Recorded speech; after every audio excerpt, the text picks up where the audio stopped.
So before the break, we asked what percentage of men have vasectomies, and the answer is 18%.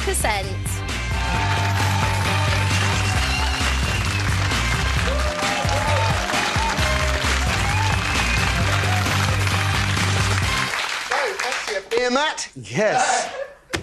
Is that the doormat? Just a little flashback to my father's great gags. The question, though, is a beer mat the right place to promote vasectomy? Neil, Anne and Alan's thoughts in a sec. You're most welcome to the usual number, 02717. So, this is the mat. Joe, one of the regulars in our audience, brought it in for us the other day. It says, he shoots on one side, then you turn it over and comes a line familiar to every England fan, he doesn't score. And then comes the killer line, the punchline, vasectomy, the best defence. Again, relative to England fans, probably right. But is a pub the right place to get men thinking about having the snip? Surely this is a discussion to be had at home with your lady while stone cold sober, and not something to be mulled over while 3 sheets to the wind. No wonder so many pubs are going out of business.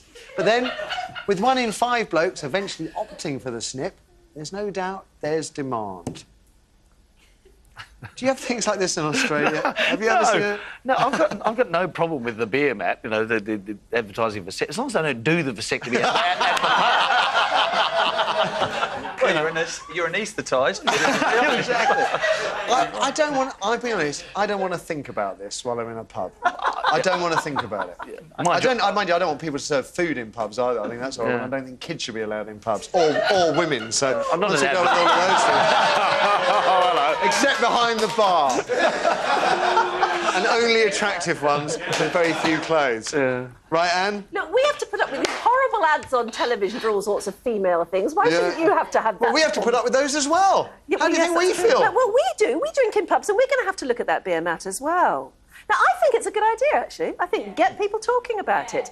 And a lot of men have real hang-ups, can I use that phrase, about vasectomies. And there's a lot of mythology about vasectomies. And I think maybe starting the conversation off in a pub where there are probably other blokes who'll be able to chip in with their 2 pennyworth, I think it's a good idea. Look at Neil's face. Turn around and have a look at his nose. I ain't the one, son. I'm telling you right now. After a few pints in a pub, you wouldn't be good for anything anyway. So there you go. You don't need a vasectomy, do you? Do you think? I mean, is it appropriate? I mean, even if it's not appropriate, would you want to see? No, you don't. You definitely do not want to be reminded about that. You don't want to be told that this is on offer. Apparently, there's one group of one company that's offering a recession-busting vasectomy. So you get it for 365 quid instead of 430. I mean, just the word. I mean, fellas, just the word vasectomy. It's horrible, isn't it? It's horrible. Say the word. And before we get on to vasectomies, why don't they just fix the condom machine in the toilet, and then we wouldn't need to worry about it either? Always broken. Somebody else I know thought they were chewing gum machines. Oh. Lousy taste, amazing bubbles. Let's throw it over to you, Kirsty. We have Rose on line 1. Rose? That's a funny name for a man, Rose. Oh, no, definitely not a man. Oh, you're not? Oh, right, OK, so what do you think about vasectomy beer mats? Personally, I think that it should be talked about at home, not in a bar, but during the day you have children present. And in my opinion, they're going about it the complete another wrong way. You know, if my child is sitting in a bar with us one day and we're out for a family meal, she picks up this beer mat, 11 years old, and says, Mummy, what's this? What are you supposed to say? Well, if she can say it, that's a good start at 11 years old. So what do you say? Exactly. You know, I have always been a strong believer that you're very straight with your children and you don't lie to your children. But that one I would have a problem with because I wouldn't know where to look or what to do with myself. OK, good. Now, sadly, Joe, who brought this in, can't be with us today because, unbelievably, he has a job. I thought you said he was going in for a vasectomy. That would be ironic. But what about our audience, Harry? OK, well, we've got Kieran, who is a student, therefore spends a lot of time in pubs. If you saw that, would it make you squirm? Yes, it would. I mean, I was at the pub yesterday, and when you're drinking, you do need to go to the toilet. You don't really want to think about it. And you don't want to think about penises whilst you're having a drink. And also, if you're with a bunch of guys, you know, they get a bit rowdy, and there's spoons, knives, forks around. You don't want to see what they're going to do, you know. You go drinking with some peculiar people. DIY vasectomy.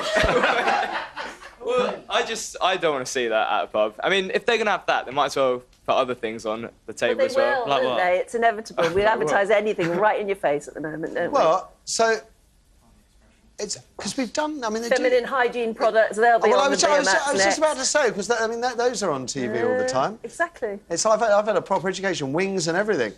Yeah. And you see, you have to answer questions from the kids about those. So, you know, why not? Gets everybody talking about everything. Yeah, I don't want to discuss that ever.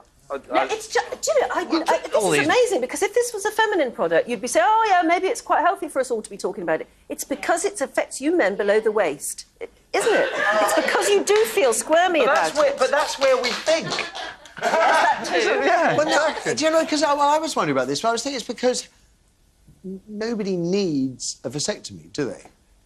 Well, it may be a very good thing for a lot of people. I think that's the idea, isn't it? And you should be discussing it.